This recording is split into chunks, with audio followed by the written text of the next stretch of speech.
I think we may have just witnessed one of the most embarrassing leaked group chats of all time. Because it freaking belongs to the Vice President of the United States and his top officials. And they were chopping it up about bombing another country and talking shit about Europe. I know. This sounds too insane to be real, but somehow it is. And what's crazier is how this group chat leaked in the first place. So according to reports, on March the 11th, so 3 weeks ago, the Atlantic editor-in-chief Jeffrey Goldberg was accidentally added to a group chat on Signal. Now, firstly, the Pentagon themselves say that platforms like Signal shouldn't be used as a classified communication channel in the first place. And secondly, the fact that they had a random number in the group for that long is wild. Anyway, journalist Jeff immediately thinks this is a prank, right? There is no way he's in a group chat with JD Vance, the Secretary of Defense, Pete Hegseth, Susie Wiles, the Chief of Staff, Michael Waltz, Trump's national security advisor,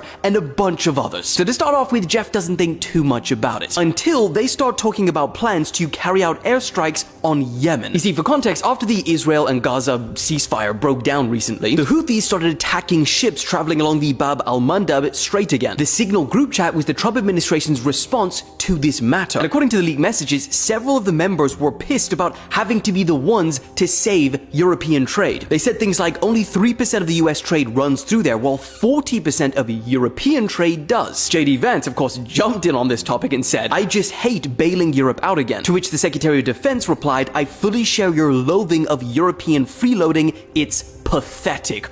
All caps. Bro, imagine Europe reading this right now. Now, eventually in the chat, they came to the conclusion by saying, the US military are the only ones on the planet that can do this, so they probably should carry out a response. And keep in mind, this is all while Jeff the journalist is sat there reading these plans in a parking lot of a supermarket. He still believes this has gotta be fake. But the messages that he read included the precise information about weapons packages, targets, and timings. So he decides to go check Twitter at the time detailed that they were supposed to carry out these strikes, and sure enough, it was freaking real. Bro, dropping a fire emoji and a fist bump after carrying out airstrikes on another country is insane. And what's crazier is apparently we're only seeing a portion of what they spoke about in this chat. Because Jeff said that if he leaked all of it and it got into the hands of a foreign adversary, he said it could harm the American military and intelligence personnel. When asked about all of this at the White House today, President Trump denied knowing anything about the incident. Honestly, one of the craziest stories of the year so far.